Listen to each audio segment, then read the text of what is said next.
So, welcome back to Silmarillion Total War and to another battle replay, and today we make a return to a map that hasn't been seen for over a year on my channel, I don't think, which is the Doors of Angband.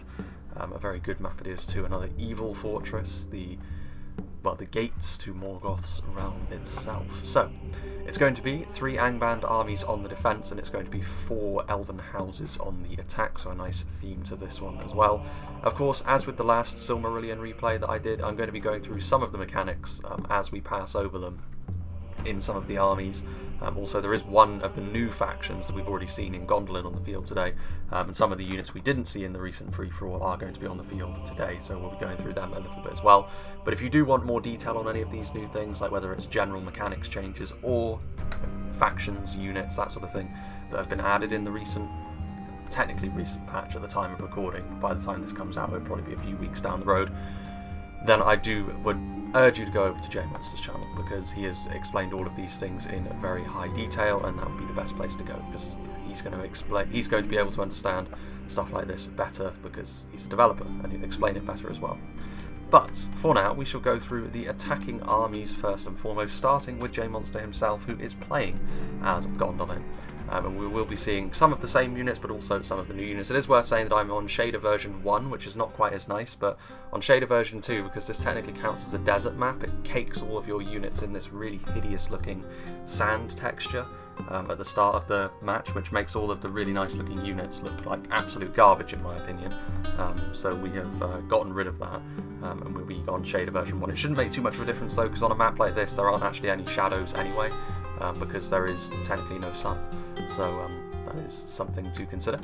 But yes, Spearmen of the Swallow. So, as in their name, they wield a spear and shield, but also they have a bow. Now, it is worth mentioning that their ammunition is somewhat lower, and they aren't really intended to be that sort of all-in archer unit that the Marksmen of the Heavenly Arch are, that we saw in the last battle replay. Very heavy archer with plenty of ammunition. It's not the case with these guys, they're more of a lighter archer. Interesting to see them actually brought against Angband, because generally speaking, of course, Angband with their armour and their shields and their heavy units and such can absorb skirmish fire like this somewhat easily. But they are obviously cheaper than the Marksmen of Heavenly Arch as well, and they do offer a bit more utility in melee, which may be why they've been brought. I can certainly see, however, why the Scouts of the Tree have been brought, because while their missile attack is relatively low, it is armour piercing with the slings that they wield, and also they have that club in melee, which gives them a bit of armour piercing up close and personal as well. Albeit they are light troops, so you can expect them to just, dumpster all of Angband's units all on their lonesome, but they do make a relatively decent little wing of the Gondolin army in this particular matchup. Got some Guardsmen of the Harp here, which are sort of the regular line infantry unit really for Gondolin. We saw in the last battle replay the Gallants of the Swan, or the Gallants of the something. They might be in this army as well, in fact. Yes, the Gallants of the White Wing, that's them. So they're the sort of higher tier line infantry unit. Guardsmen of the Harp are the more regular ones, and they will certainly do a good job against a lot of the entry-level Angband units. The Iron Shots, for example, will certainly be outperformed by something like the Guardsmen of the Harp. However, they're not armour piercing, so that will work in Angband's favour. Gallants of the White Wing are obviously just a sort of souped up version of that, really. We've also got the Mighty Champions of the Fountain once again, which are a relentless unit, which means they don't get staggered in melee or at range, so they can continue to swing even if they are being attacked, which makes them very dangerous. It means even when you back them up against a wall and are killing them, they will be able to continue to do damage in return. A very, very dangerous unit, especially to the more rank and file units, like I said, but also some of the big units, like some of the monstrous units, will take substantial damage at the hands of the Champions of the Fountain.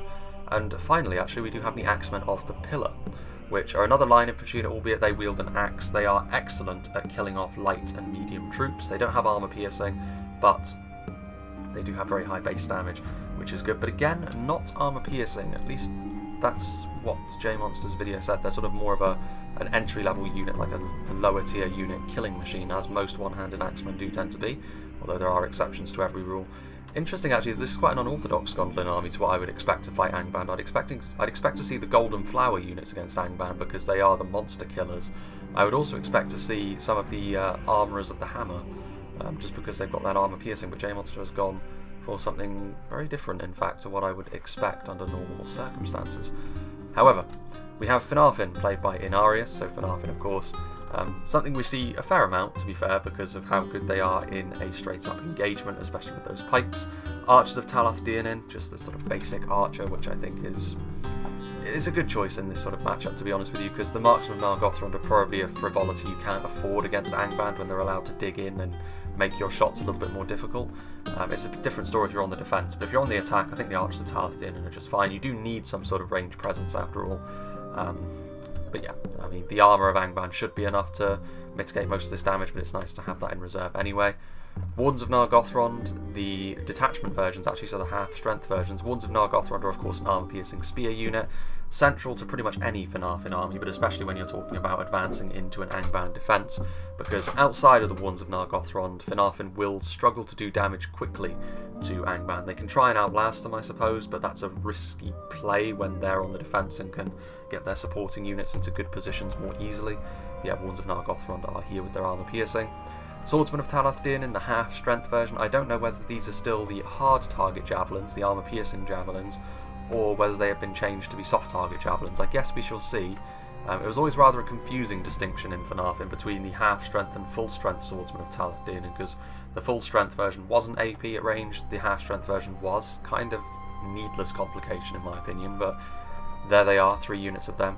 Defenders of Talath-Dianin also are javelins now. They are almost certainly soft-target javelins, very similar to the Spearmen over in the Falathrim that we saw last time out, and also spears in melee.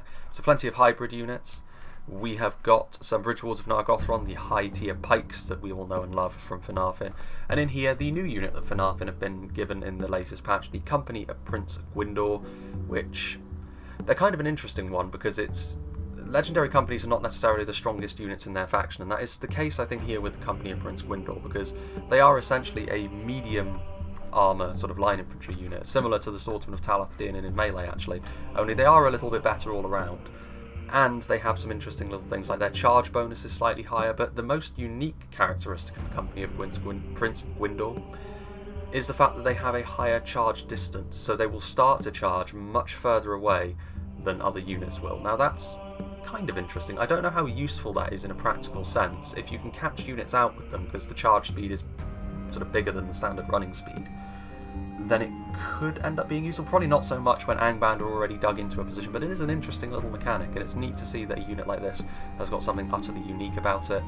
Both of the bodyguard units, the heavy multiple HP spears, the Sartorfin Narato, and the very aggressive Arqueni Mormagilwa. I suppose the Company of Prince Gwindor are another genuinely aggressive unit with their sort of focus around charging.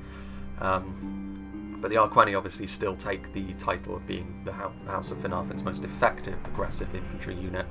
And he does have some Marksmen of Nargothrond here at the back actually, with a full unit of Wardens as well. Interesting to see if those split shots can actually be used effectively on this map. I have my doubts actually, but we shall see. Then we have the House of Fingolfin, played by Stewie. In the last patch I would have said that the House of Fingolfin probably the strongest faction overall. They have been changed slightly, but again, in much the same way as Feanor, their changes have been relatively limited, to be honest. The Fyrdsmen, or the Fyrdsmen I should say, of Dorloman. They are going to be here, the Edain Auxiliary Spears. The Barad-Ithel units are where the main changes happened, where their armour values have been decreased slightly to sort of better signify the differences between them and Feanor. They're a little bit more about melee defense in these kind of units. Their armor values are still very good, but they're not quite as high as they used to be, which again differentiates them from Feanor with their certain focus around heavy armor. Marksmen of Barad-Ithel are a good skirmish archer still though. Back here, bit of cavalry in the Lancers of Anon in Gelith. Again, very fast moving, but lightly armoured, so you do need to be quite careful with them. Be interesting to see how useful they are here. I think the Herdsmen of Hithlum are a good choice because you can skirmish with them with their bows, but then they're of course armour piercing in melee, which is always going to be useful against Angband. Much like Gondor over in Reforged, armour piercing is always going to be useful against Angband no matter what they do. Herdsmen of Hithlum, Herdsmen of Dorloman again, or Herdsmen of Hithlum, plenty of them. Blade Masters of Barad-Ithel, interesting to see so many of them. They've got obviously very high melee defense, no shields though. To be fair though, most of Angband's skirmishers do have a tendency to negate shield values anyway, be it javelins or sort of flaming projectiles or crossbow bolts. They only have one unit of archers and it's very low tier, so perhaps they were just taking that risk and instead going for the better unit in melee. Sentries of Hithlum back here, backing them up, obviously pikes, very vulnerable to missile fire, but they are one of only 2 pikes still in the game, and and they are the cheaper of the two, so you can mass them up a little bit more easily without compromising your army in other ways. Marines of Vinyamar, which I believe are soft target javelins, so you can't burn through enemy lines with them quite so easily as you may want to, but they do have a lot of ammunition. Herumatar of Barad-Ithel, they are effectively the souped up version of the Blade Masters there. They are half strength, but they do boost morale, and they've got obviously some really nice bits and pieces going on with their stats and bonuses. Irimo Arantar, which are one of the two bodyguard units that the House of Fingolfin have on foot. They are certainly the more defensive of the two, with being sword and shield line infantry. A catapult, which is nice to see. Marines of Vinyamar, and another unit of... oh no, that's not another unit of Lancers, that is the mighty Arqueni Findicano, which I was going to say this is definitely a good choice against Angband, because the armour-piercing arrows are so useful at helping to burn down Angband's monsters. And even outside of that, it'll be good against their infantry as well. Interesting to not see the Sons of Hurin in favour of the Irimo Arantar. Again, Angband very heavily armoured. You'd think the Sons of Hurin would be first port of call, but apparently not. And finally we have Tundra's Fox playing as the House of Feanor. Got some upgraded Archers of Amrod, another really heavy archer which is going to be good at skirmishing with the enemy. Just the one unit of them, however. Then he's got a few units of the fully upgraded Footmen of Amras. Now Angband are all about their armour, but so too are Feanor. And like I said, Feanor now differentiated a little bit from Fingolfin in similar units, because now, especially when you upgrade their armour, their units are going to be much the bulkier in those terms. And seeing as Silmarillion is, because there's so many Elven factions, it sort of defaults to being a little bit more focused around melee defense as a meta. Feanor do stand apart from that a little bit because of their focus around armour. Closer to perhaps Angband than they would ever care to admit.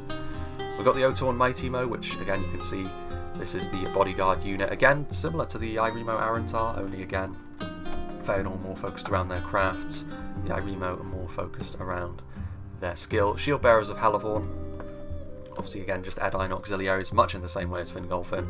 Stalks of Thargelion, the soft target javelins. Rangers of Halavorn, the hard target javelins. And then at the back we've got the Accursed of Alqualonde, which again very similar to the champions of the Fountain that we've already seen over in Gondolin. They are relentless, two-handed sword unit, will do tons and tons of damage on the front line, flanked by a couple of units of upgraded Defenders of Aglon as well. So plenty of damage, plenty of up-front might from Feanor, as you would expect.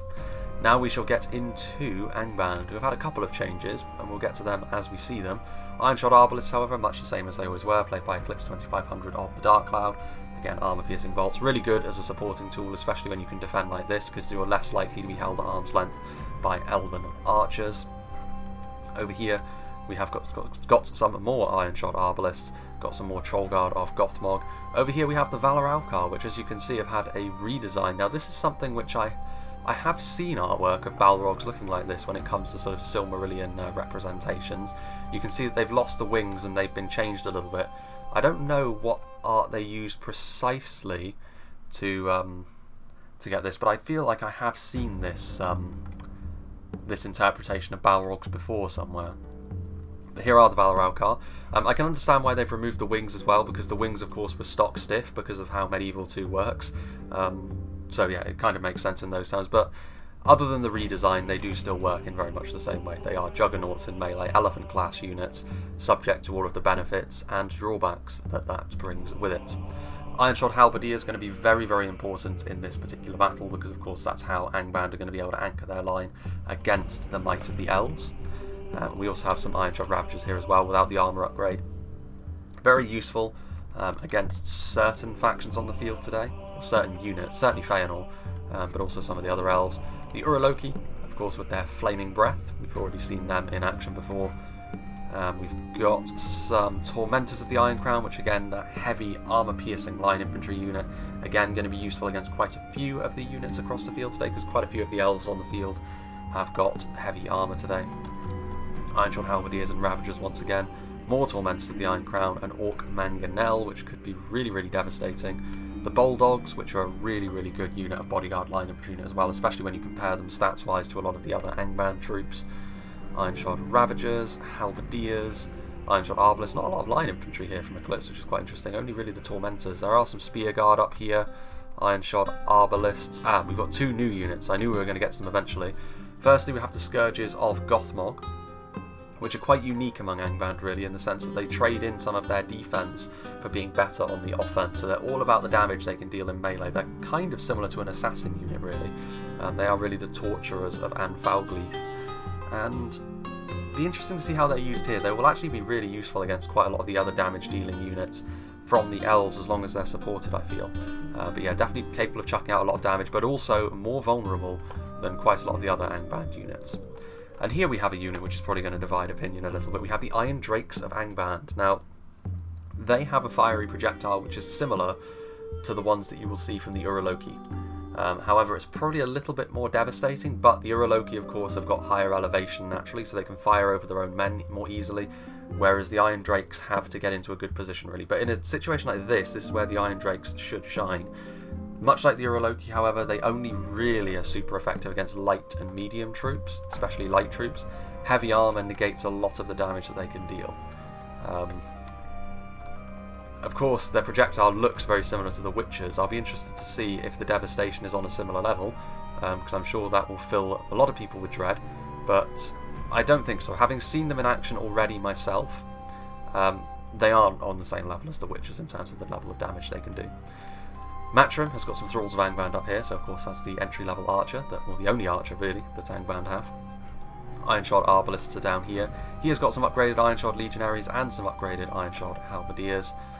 He too has got the Iron Drakes, which in a situation like this you really want the Iron Drakes, I think, because they're pretty much tailor-made for this. Ironshod Legion, Ironshod Halberds, we've got some Orc Mangonel, again some Iron Crown units, some Spear Guard, again the Bulldogs. Similar units all around from Angband as you would expect, very much about their heavy metal and then all of their monstrous support. Spear Guard of the Iron Crown, plenty of Ironshod Ravagers with the upgrade as well, some Uroloki. And that's pretty much it from his army. And then last but not least we have Captain Gervais, who once again has got some Valor Aukar. He's got some Scourges of Gothmog too, with the Bulldogs, Ironshod Legion, plenty of Troll Guard of Gothmog too. We have got some Tormentors of the Iron Crown, Ironshod Legion and Halberds, Iron Drakes once again, Ironshod Arbalists, Ironshod Ravagers, Spear Guard, Legion, Halberds, yeah, very much sort of the rank and file all the way around. Again, going for a very well-rounded army here, Spear Guard, Thralls and more Tormentors. So, without further ado, let's begin. Get things underway. And of course these new sort of fiery units are the most recent addition as we go over to the Iron Drakes. Toll and Gowerhoth have got a version of this as well, which is mounted, which is quite interesting. It does give them obviously a very dangerous tool, but they do have their limitations, serious limitations. It's more similar to the Greek fire units from standard medieval 2 really than the tour de force that is the Witcher's over in Reforged. Though we saw in the last game on Mount Gundabad that the Witchers were not enough to give victory to the defenders on that occasion. We shall see if that's the case here. And as I said, a lot of the forces actually amassed against them are more heavily armoured, so we could see the fiery projectiles not be quite as effective as they normally are. But we shall see. I think there are still several targets they can afford to go after. All of the Edain Auxiliaries, I think, are probably one of the best choices of targets for them, because if they can blob them up, and especially if the attackers deign to send in all of their lower tier units first without any elite support, you can really punish them early, I think, with the Iron Drakes, which will be interesting to see if that is indeed the case. Probably wouldn't be using the Iron Drakes against Feanor, to be honest with you. While they would be pretty good against the Shield Bearers of Halavorn, I'd be much more tempted to try and get them in to some of the more damage dealing units of, for example, Fingolfin. I think you could probably get away with using them against the two-handed swordsman to good effect, but we'll have to wait and see, I suppose. Arqueni Findicano moving across. And it is an interesting little setup here, because Captain Gervais's wing probably not going to be pressured as much. You can see that it's really just a token force J-Monster is sending forward. Yes, he's got, well, I mean, it's all skirmishers. Spearmen of the Swallow and Scouts of the Tree are out here. He's probably quite fortunate there aren't any Wolf Riders of Angband, because otherwise they could charge forward. Even though the Spearmen of the Swallow can counteract that, it is still an opportunity to give all of these skirmishers the runaround, potentially with some mounted units. Toll and Gowerhoth in particular would be able to take advantage of that, of course. But he's sending most of his units, I think, to the central region, which is quite interesting. Spearmen of the Swallow, firing in. Going to be able to get some good shots here on the Ironshod Arbalists. Very good range, of course, on Elven Archers, to the point where I think even with the terrain advantage here, it's quite possible that these crossbows are being outranged by the elves amassed against them. And they don't have the armour upgrades that the rest of the Iron Shods have, the Arbalests. This front line, however, probably don't want to be firing into the front line with these archers. The slings are a different matter, of course, because the slings have got that armour piercing, so they will be able to do a bit more damage and soften up these front lines. Very dense, of course. Well, Herdsmen of Hithlum also firing and going to be using up their ammunition first, because they have more utility in melee than the Marksmen of Barad Ithel do with those two-handed axes. So you may as well use up their ammunition early, get a few kills, soften the enemy up, and then move in with your axes drawn. Angband certainly not a fan of having to deal with AP, but the Herdsmen of Hithlum in melee can also be dealt with by some of their new tools like their Iron Drakes. Over here, meanwhile, Iron Shod Arbalists are very much in range over here. What are they targeting down, however? Firing directly into some of these Herdsmen of Hithlum. Interesting to see them be the target. The armor piercing bolts probably not. The armor piercing probably not significant. Meanwhile, more ammunition coming in. I think going after the unupgraded Ravagers, which is definitely the right call, because firing into the front of these Tormentors is not going to yield a great deal in terms of kills, whereas going after unupgraded Ravagers will. They're still not horribly armoured, but certainly not as resilient as the Iron Crown units from the front with those big old shields. Thralls of Angband getting into position, but yeah, opening up as expected really, given that the elves all did invest in some pretty good skirmishers in different ways. And it makes sense because Angband are not in as strong a position to respond to that as they may like to be, but Angband can weather this storm better than most, perhaps. But yeah, these Iron Shod Legion, I mean, the Halberd should probably get in and amongst the Legion, to be honest with you, because I can guarantee that these players are going to try and shoot over the Legion and hit the Halberds. Armour upgrade or no, the lack of a shield is going to have them punished at the hands of those Archers of Talath Dirnin. Unless they could still be going after the Arbalists as well. I mean, they can scarcely miss. Even shots that go wide are still going to have the desired effect. Some Stalkers of Tauren Faroth. Again, the assassins from Finarfin with their dual daggers. Scouts of the Tree moving forward. Still just continuing. Ooh, hello. That there is, I believe... Is that... What's going on here? Is that the... Yeah, it is. It's the Mangonel. Firing directly up into the air. I mean, they did grill, I suppose, some of these Archers of Talath Dirnin, but it was so high up in the air that some of the projectiles actually made their way back all the way to the defensive line. Rather intriguing. The Thralls of Angband, however, getting some really nice crossfire shots. I mean, this is not really the best use of the Orc Mangonel. They stand a very high chance here of, again, killing their own units. Nearly hitting their own Uroloki. He needs to stop Matrim or just move his Mangonel somehow. He is getting kills, but he's really flirting with disaster here. The Uroloki are moving forward. They could use their projectiles here against the Herdsmen of Dorloman, but I can't help but feel as though Stewie will take this fight, and now also taking a ton of arrows as well from the Herdsmen of Hithlum. Crossbow bolts now also returning fire. These Herdsmen are getting absolutely destroyed. Good to see the Uroloki moving backwards.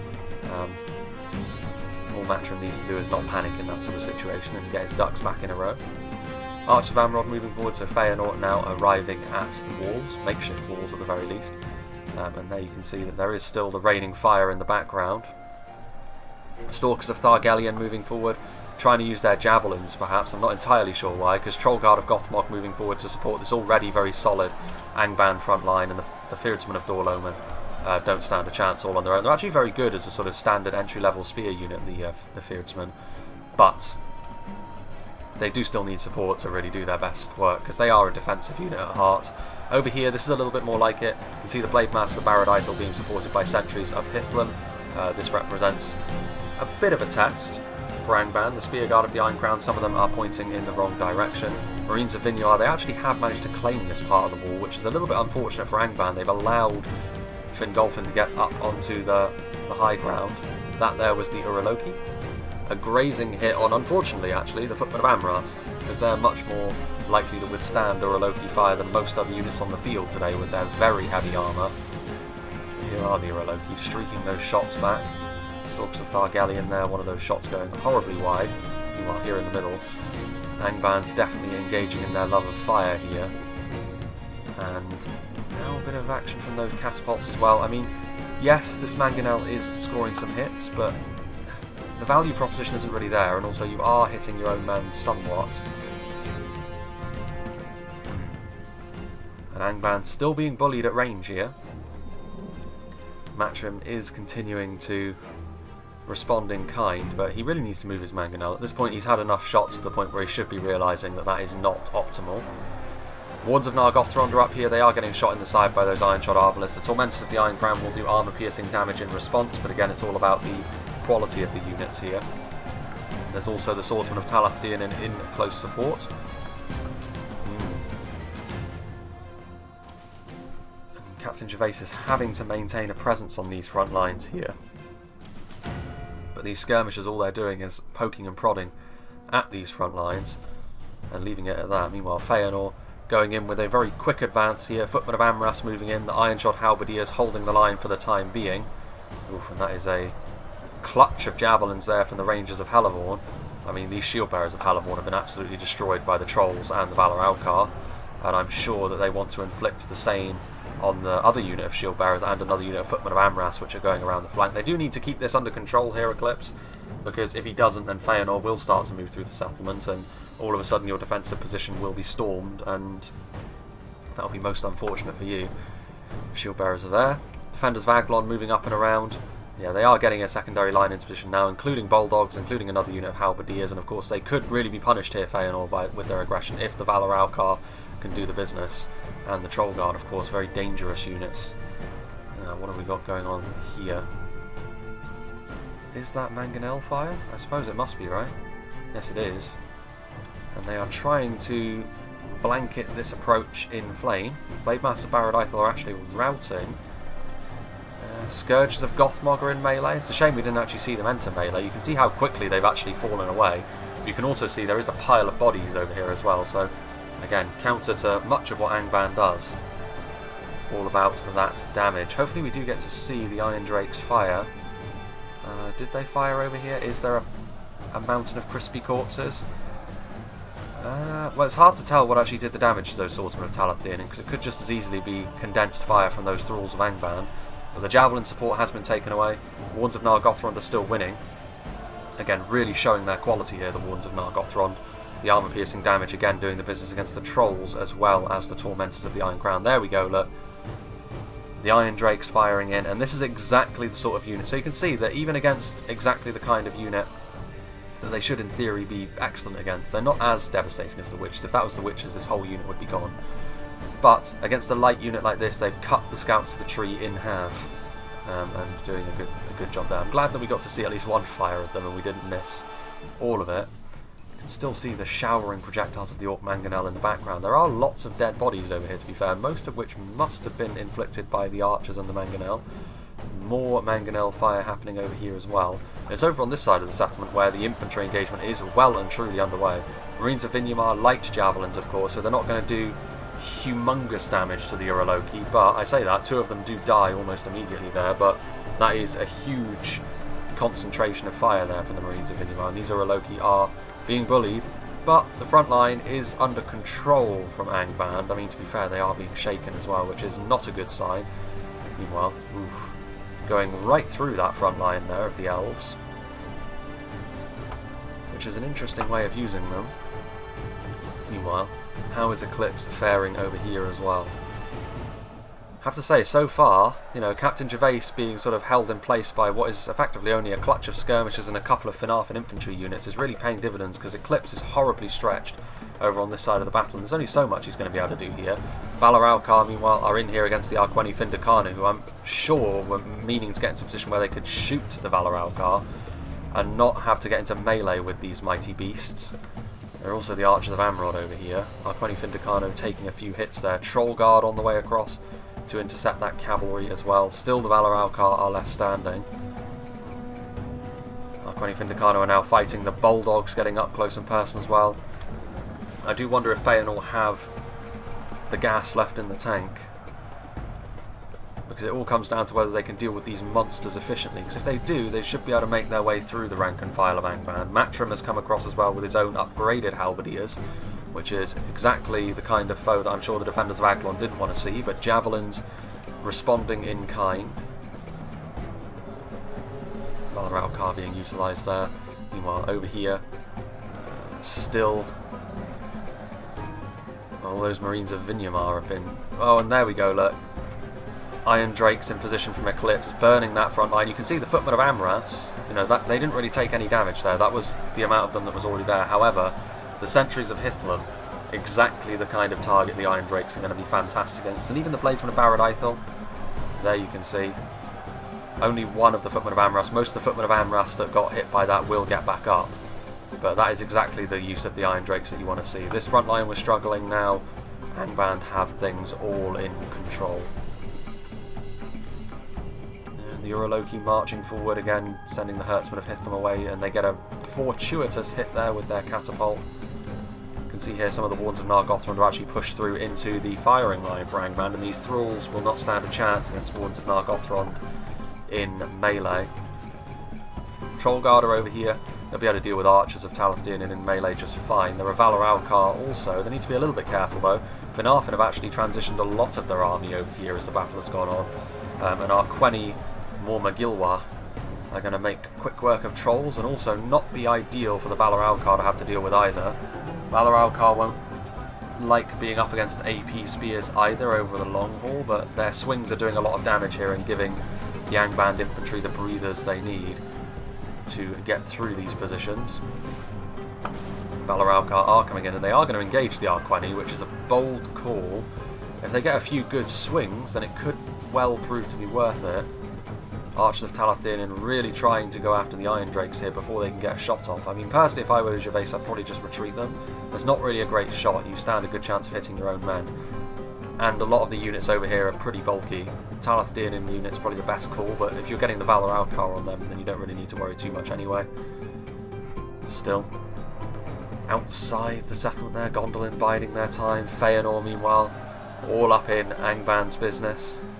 There's a few fiery corpses. Thargelian units, a lot of the Edain now are actually having to handle the heavy lifting in melee, as those Ironshot Arbalists shoot into the Footmen of Amras, who are actually overwhelming the Bulldogs through sheer numbers, but with crossbow support, also that's fairly significant. Bulldogs taking point-blank fire from the armour-piercing javelins, the Rangers of Helleborn. It's not really an engagement. You can say that either side over here has gotten exactly what they wanted out of it, because Feanor are running out of puff, and Angband have taken a lot of losses over here as well. The Mangonel is also pointing in that direction, which is, I mean, who knows what could happen there. It could backfire horribly. Blade Master Barad-Ithel are moving forward, another fresh unit of them, and Angband are so depleted on this front line at this point that the Elves, they're threatening to break in multiple places, really, the Elves. Well, that must have been the Mangonel shot, and I think that was actually... I don't know whose general that was, to be honest with you. I mean, where are the Otorn? Are the Otorn in there? Kind of hard to tell, because the Bulldogs were in there, so I'd actually assume that that may have been Eclipse's general. There are the Iron Drakes. Arbalists out of ammunition coming forward. I mean, the Accursed of Alcolonde are in there, although they are already very, very depleted. I think that's the Otorn in there, isn't it? Yes, it is. So it could... No, the Otorn are still pretty healthy. The Feanor general model does stand out a little bit, and indeed there he isn't. Where is he? Did he die? No, I don't think so. I mean, you're routing your own men by using... Ooh, and there go the Iron Drakes of Angband. You can see they got a direct hit on the Defenders of Aglon there, and the Defenders of Aglon withstood it very, very well. So it's not a panic, fix everything button, the Iron Drakes there. And Feanor, I think they are going to win here. More because I think Angband are routing so many of their own units with that Mangonel, but at this point they need to double down on the Mangonel, I think, and just hope that they can get a really telling hit onto Feanor. Rangers of Helleborn are doing their thing on the front line. Meanwhile, over here, Finarfin continuing their forward momentum. Arqueni Mormagilwa, they're a dead Valoralcar on the floor, which is always a bad sign if you're Angband. Again, they were committed, to be fair, against Arqueni Mormagilwa, which is risky at best. The company of Prince Gwyndor getting into melee, a little bit more aggressive than a lot of the other Finarfin units, backed up by pikes as well, so this is bad news for Angband. Captain Gervais, to be honest with you, given the fact that, you know, he's had a little bit more... It's hard to put into words really, but initially it was only skirmishes over here. Finarfin have come over here with more and more strength, but he should really have been able to respond to this. You would hope that that does turn out to be the case. Lancers of Angband from Stewie hoping to find a way to wriggle into the settlement. It's unlikely, to be fair, with the amount of halberdiers that are over here. And also scouts the tree, armour piercing though they may be, they're going to be held at arm's length by that phalanx and ultimately destroyed. Haven't seen many Gondolin units in melee at this point, however. I think we're going to start to see a few more over here. Scouts the tree, pulling back from this very dense front line, so really acting as the fall guy over on this engagement was J-Monster with all of his skirmishers. Finarfin continuing to make gains, but Matrim coming over here with a bit of support. The Arqueni and the company of Prince Gwyndor certainly do stand out in terms of coloration. Aggressive not only in terms of their stats, but also in terms of their fashion. Iron Drakes are going to get a point-blank shot, perhaps, unless those Sartor Finderato can hit them. I mean, they do get... It looks so devastating, but, to be brutally honest, so much of this Finarfin front line is heavily armoured at this point that you can see that it didn't actually do that much damage. So hopefully that assuages people's fears about them being OP. Marksman of Barad-Ithel, Iron Shods are struggling, as well they should, because the Iremo Arantar are putting them under some good pressure. Be interesting to see what's happening over here. Yeah, Feanor, forward momentum is theirs. Champions of the Fountain are over here from Gondolin as well, and I think at this point, yeah, Gondolin are going to start marching through the middle. They see that the flanks, especially the one with Feanor and Fingolfin, is starting to have the desired effect, so they are now going to come forward. Guardsmen of the Harp leading the way, although they do, as more medium units, they do take a fair amount of damage from those Uroloki. Champions of the Fountain getting in here, stopping the Iron Drakes from firing. They need to get out of there because they will get torn limb from limb by this very, very strong unit. The Uroloki continuing to do their thing. I mean, this is a good blob for the Uroloki to fire into. Doing a good amount of damage here. The Iron Shod Halberdiers and Legion doing their best to hold on to the front. Gallants of the White Wing as well. And, I mean, there goes the Gondolin general already. J-Monster has been the one hanging back the most, and his general is one that dies almost immediately at the hands of the Halberds. Just an unfortunate position for the general to be in as they charge forward. And this is why he has been biding his time, to be fair, but I think it does make a good amount of sense that he's in here now. Axemen of the Pillar are over here, so he has sent support over in this direction as well, which, you know, is just going to consolidate all of the gains that they've already made over here, thanks to Feanor's aggressive push and Fingolfin's decent performance as they stormed the walls. And I think at this point, I would be very surprised if the attackers did not come out on top of this fight. I think Matrim, you can tell he's a slightly newer player, I think, because some of the organisational positioning of some of the units was a little bit off, and ruthlessly the elves exploited that. And I think that's really just the key. I think Eclipse was actually left, you know, Matrim did send over some support, but Eclipse was left facing two very aggressive pushes without the tools to deal with both, and he was left rather on his own against that. More needed to be done to help him out, I think. But in the end, I think this was just a very well executed assault up till this point. Ironshod Ravagers getting in here. That is the Mangonel firing standard shot, trying to, I think, go after the catapult, which is quite interesting. Still some decent positions there for the Ironshod Arbalists. I mean, certainly this Gondolin assault has been stopped dead in its tracks, but it's elsewhere on the field where they will be most concerned. Arqueni Mormagilwa, I mean, there's Troll Guarding behind enemy lines. They have elected to try and surround this position, and to be fair,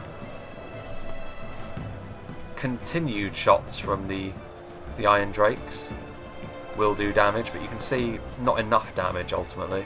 The company of Prince Gwyndor probably the one that would take the most damage at the hands of the Iron Drakes, to be honest. Arqueni Mormagilwa pushing forward. So yeah, Finarfin, there is still some Angband resistance up here, but not really enough, because they've emptied themselves to try and attack from the rear. And those defenders of Talath Daenin, they're fighting uphill, these Ironshod Ravagers, which is tough for them, as well as the Archers of Talath Daenin. How the tables turn with the Archers. It's almost as if the elves were the defenders all along over there now. which is a bad sign for Angband. Of course, the Uroloki in here, Gallants of the White Wing, holding things down here on the front line. As the Uroloki continues with their deep bellowing moan. Those Troll Guard will shut down that catapult, and that should be enough, honestly, to kill the catapult off. Here come the Axemen of the Pillar. Point blank shot from the Iron Drakes, but Matrim isn't going to be able to save his skirmish line at this point. You can see there they do get knocked over, but the Axemen of the Pillar, well armoured enough to withstand Ironshod Ravagers, holding back the Gallants of the White Wing. And yeah, these skirmishers in melee against all of this infantry, especially with Ivorymo Arantar over here, I mean, that's a really strong unit of infantry that Arbalists and Iron Drakes are not going to be able to defeat. I think the Iron Drakes, to be fair, are probably... I mean, they've got that pole arm in melee, but there's so few of them that you can't really rely on them to be like the monster in melee as well. Especially not when you're dealing with all of this dedicated infantry. Ironshod Ravagers are routing. Feanor going around the back here. An engagement deep in the settlement, really. Matrim's Bulldogs should be more than sufficient to deal with the Axemen of the Pillar, to be honest with you. Axemen of the Pillar not ideally suited for facing them, but with Champions of the Fountain in support, that might prove to be a little bit different. Ironshod Arbalists in guard mode, just firing at point blank, but they're of course being torn apart by defenders of Aglon, so it doesn't really matter too much. Footmen of Amras have pushed their way back here as well, trying to stop all of these units from firing. Footmen of Amras have shown their effectiveness in this battle as well. Blade Master Barad Ithor, yeah, the Feanor Fingolfin push I think was always something that was going to be fairly significant, and Eclipse needed a bit more help from his allies to help deal with it. And in the end, to be fair, if they did that though, it could have hastened Gondolin's push through the middle. It may have made Finarfin even more aggressive against Captain Gervais, but I think organisationally the defenders needed to do something different at least. And in the end, it was just a well-planned assault by the attackers. Axemen of the Pillar continuing to do the business here. I mean, point-blank shots, I mean, they're going to do some damage like that, but they're still going to get torn up in melee. Those Ironshod Halberdiers finishing off those Gallants of the Wing. Troll Guard of Gothmog finishing off the catapult, now coming in here, trying to help finish off the Guardsmen of the Harp, who have done their best on the front line, but it was always a bit of a grisly engagement for them. Lancers of Anon in Galith are in behind enemy lines now. Marksmen of Nargothrond, who probably have been firing for a little while, to be fair, and it has paid off in the end, but not so much for taking a defensive position, more so for holding on to it once they have it. Under normal circumstances, I'm not sure I would have brought the Marksmen of Nargothrond, to be honest with you. I think I would have invested more in some of Finarfin's other tools, but to be fair, he is going to get some kills here.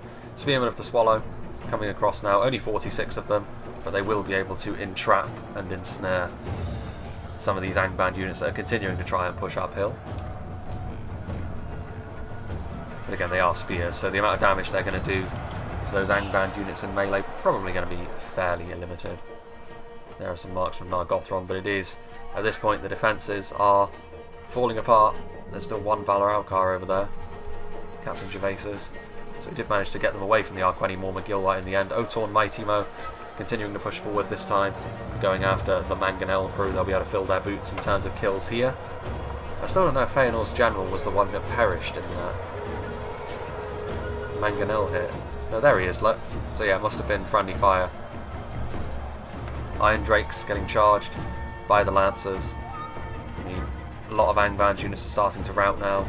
Still a lot of Troll Guard there, but Ironshod Ravagers trying to do the business. I mean, they are armour piercing, but there you can see a charge, and at this point their morale in tatters, and they run. Morgoth shall not be pleased. Meanwhile, Valor Alcar, they are actually pulling back to a defensive position here with anything they have left. Full unit of Ironshod Halberdiers. I mean, if anyone's going to have anything left, it should be Captain Gervais, really. Scourges of Gothmog, 66 of them. I don't think it's going to matter too much in the long run. There, Lancers again getting a charge. Orc Mangonel crew fighting to the death. There are the Otorn Archers of Talath Dearnin also lending their aid in melee. There's a building you can just run through. we got over here? So yeah, it's still the Bulldogs over here, which is not too surprising. You can see that the Axemen of the Pillar didn't fare too well against them. The relentless Champions of the Fountain will, and to be fair, with all the punishment they've already taken, this will be a bridge too far for the Bulldogs, but you know, they will also be able to inflict some damage in return. A real clash of the Titans here. Champions of the Fountain are intended to be that sort of aggressive front foot unit after all, whereas you know, the Bulldog's much more of a classic General's Bodyguard in terms of their very high stats and their ability to keep themselves alive. Interesting. Bit of support coming in, another unit of Axemen of the Pillar, but this time they will be able to envelop the Bulldogs, which that now should be enough to finish them off. Yes, indeed. The Orc Mangonel crew is routing through the structures. Is there anything left out here defences-wise? No, there are Troll Guard. Defenders of Aglon getting in here though, again, pretty good tool for going after the trolls with. Shock Infantry is generally the way to go. May not be armour piercing, these heavy swords, but including the Blade Master Baradithal, but the base damage should still be enough to do the business against these trolls in the long run. There goes that general, and the Bulldogs are now gone. So Gervais is getting himself into defensive shape. 156 Iron Shot Halberdiers is fair enough, I suppose, but the catapult crew actually survived. It managed to escape the attentions of the trolls. Some of these units are returning from routing. Matrim's Iron Shot Ravagers getting into these marksmen of Baradithal and killing them off. Who knows? I've seen stranger things happen, I suppose, and Angband successfully turned this around. I was wrong about the Gundabad battle. I thought for the life of me the defenders were going to win with how well they had played, but in the end, the wastefulness of the Witcher ammunition proved to be too much. And the Troll Guard are going to continue to try and kill the catapult off, and of course, you know, they do need to kill the catapult, because if the catapult is still there, that defensive position Gervais is taking up is rather pointless, because he'll be sort of blobbing himself up, backing himself up against a wall. Good for a final stand, not so good when you're staring down the barrel of a catapult that still has ammunition left. This troll, meanwhile, the Otorn is still here, still going after the catapult crew, and they do succeed in routing the Iron Shot Ravagers. There go the trolls, but the trolls are now also going to be introduced to their Irimo Arentard. More defensively minded though they may be, their stats are still high. What are the catapult crew going to do now?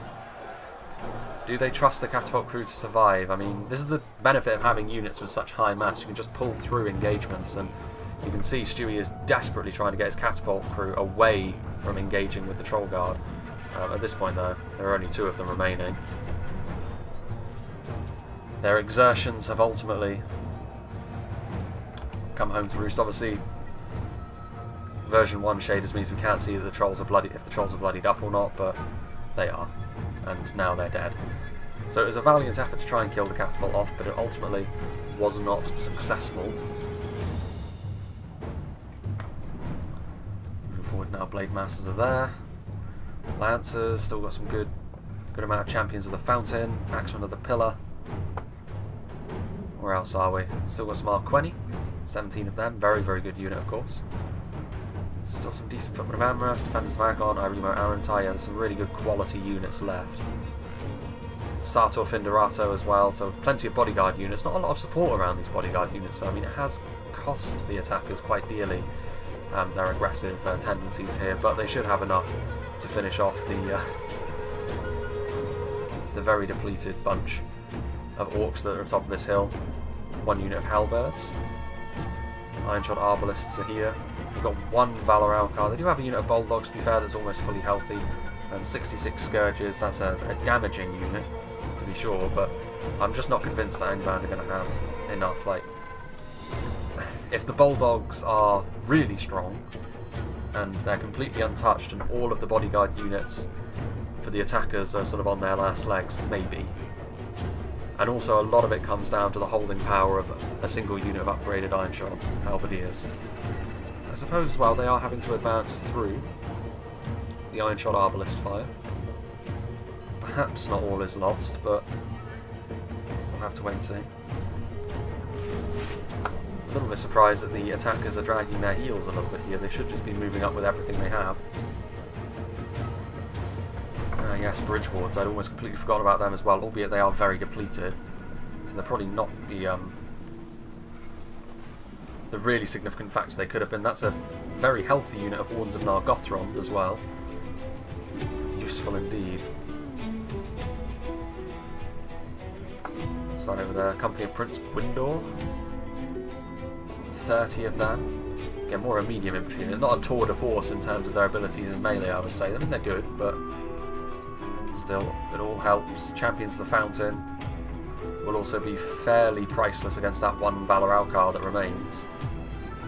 Down come the Iron Shod Arbalists, going to try and give a bit more room, or the Iron Shod Halberds rather, to give the Arbalists a bit more room to continue to fire, because they're going to need to do plenty of damage with these projectiles if they are to have any success. Ooh, a blank fire. You hate to see it. Tragic.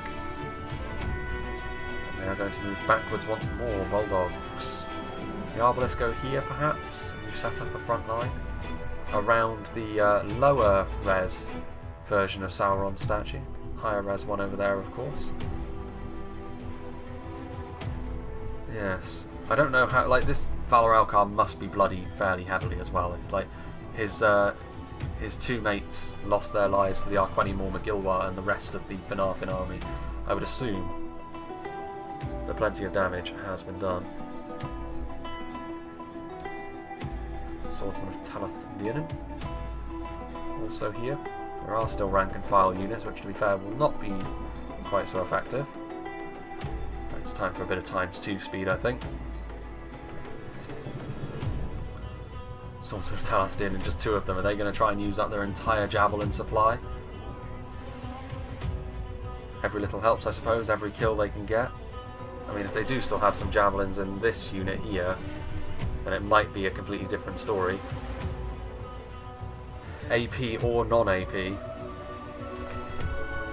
There are the Iron Shod Arbalists, continuing to fire down, doing some damage to something. And this is a problem here. So much of their strength is bound up in that one unit of halberdiers, and the damage they take at the hands of javelins could be something that they just do not recover from. But to be fair, he's using his Arbalists, so it's fair game for Finarfin to use their javelins. Still that catapult there as well. What are the Arbalists still firing at? Melee engagement is happening. Going after that unit of Ivory Moat Arantar, probably for the best, but those Marksmen of Nargothrond still have ammunition. Gervais gave himself the best chance to try and mount a miraculous recovery here, but I'm not convinced that it's going to work. I just think they're just going to get worn down too much. To be fair, these Marksmen of Nargothrond and Archers of Talath-Dinin are not going to be the answer against a front line composed of halberds and especially the Bulldogs. More units marching their way forward, so Finarfin taking the first go at softening the enemy up. There are still those 2 Lancers of Anon in Galith, of course. And those Iron Shod Arbalists. They could have, of course, been useful in melee as well, just a bit of a meat shield, but no longer, having been introduced to the business end of those split-shot arrows. And now he's also going after the Valor Alcar. And he's going to have to try and cower behind the statue of Sauron. Company of Prince Gwindor on the way forward. They do need an elite unit on the front line, I think, if they are to advance in a timely manner. And the halberds come down. Blade Masters of Barad-Ithor moving up. Yeah, they're going to try and squeeze around the sides, aren't they, with the Ivory Moat Arantar and their Blade Masters, and that's going to be successful, to be honest with you, as Angbands start to bunch up a bit. And he may have to commit the final Valor Alcar, to be honest with you, at this point. Sometimes it's the sort of thing that your units can do without your input, and it can be quite frustrating. I don't think it would have made too much of a difference in the long run anyway, as the Ivory Moat Arantar start to squeeze through the lines. But this is, of course, the final moments. Bulldogs still doing a good job, to be fair, but there's still more to give. And there the Marksmen of Nargothrond have a clear shot into the Iron Shods and rout them. Axemen of the Pillar, Champions of the Fountain still there. There really isn't anything else left though, is there, to be fair? I don't believe. So I mean, this is all or nothing, so it is a close battle, this. If they had just been able to save maybe one more unit Angband, I might be thinking differently about the situation, but the Iremo are back here, they'll be able to keep themselves alive really, really effectively. Scourges of Gothmog are going to get onto the front line now as well. And it's just a little bit too thin on the ground. An extra unit of halberds. Maybe if they'd managed to save even a depleted Iron Drake or Uraloki unit, that could have made a very substantial difference indeed. But as it is, I do believe the elves are going to have victory. Valoralkar continuing to cleave through these Iremo, to be fair. Again, they are much more defensive in nature, but... and there goes the Bulldog, or the Angband General. And that's a bad sign, because it means that the Ironshod Halberdiers are wavering with the loss of their general. I think the Valoralkar do have an inspiration effect, which is probably what's stopping them from routing, to be honest with you. The fact that Valoralkar is still alive, providing the inspiration. Ah, look. There's Fingolfin himself. Another volley coming in from the Marksman Nargothrond. So many hits there. Valoralkar, though, so tanky. They've definitely got Elephant Clash units more balanced in Silmarillion than they have in Reforged, but Elephant Clash units do certainly still have a couple of shortcomings in Silmarillion, but they're much more workable. And I think it is just because they are made very, very tanky. There goes a swing. I mean, he's going to die in here at some stage, surely. He's going to be taking so many hits. He does march through the line. He manages to get a good swing there on the Swordsman of Taafdin. Up come the Axemen of the Pillar, I think, to try and pin him in place and finally finish him off once and for all. Because he is still going to be causing a bit of havoc. The Ironshod Halberdiers do now rout, albeit there's not very many of them left, to be honest. Our 20 more Magilwa are almost completely dead. They're already depleted and going into melee against some Scourges and some Bulldogs. They may have a couple left by the end. This Valoralkar is still alive. Incredible scenes. Still those two Lancers back there as well. Valoralkar does manage to escape Axemen of the Pillar, but all he succeeds in doing really is giving those archers another good shot at him. Is he going after the can? Interesting choice.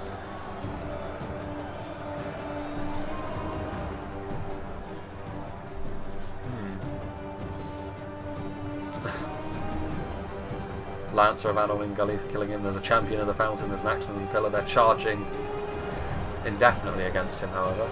Bugged. Oh, I thought he died then. I thought that was the moan of a dying Valoralkar. Scourges of Gothmog, though, doing damage, but in the end, yeah, the elves just had too much left. And there... oh, no, he's just running. I thought he was dying, but no. Sending several elves flying once more. Charging through enemy lines. There's not really much left of the Angband infantry at this point, however, so it's a bit of a moot point, and there he goes, swinging his axe once more. A lot of these units are pretty resilient, however, again, Sartor Findarato are in there. Champions of the Fountain at this point are coming in, which surely their damage will be enough to finally bring this Valoralkar down. That's a risky move to use the catapult now. 16 Bulldogs left. Goes to show how resilient the Bulldogs are as well, to be honest, that they've lasted this long without the Halberdiers. There's a few Scourges in there as well, but they were a little bit further back on the front line to begin with. And now that they are being overrun, that will be the end of that.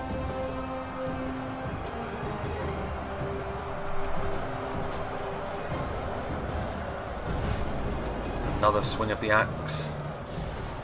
Ooh, and there goes the Lancer. Came in wanting to be a hero, in the end ends up dead. Ain't that always the way?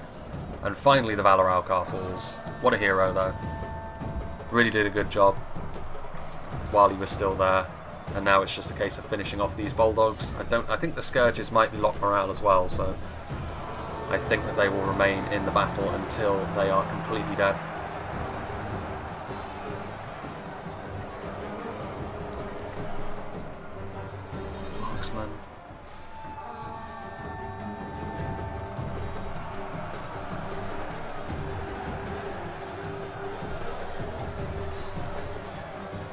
There goes the last of the Scourges.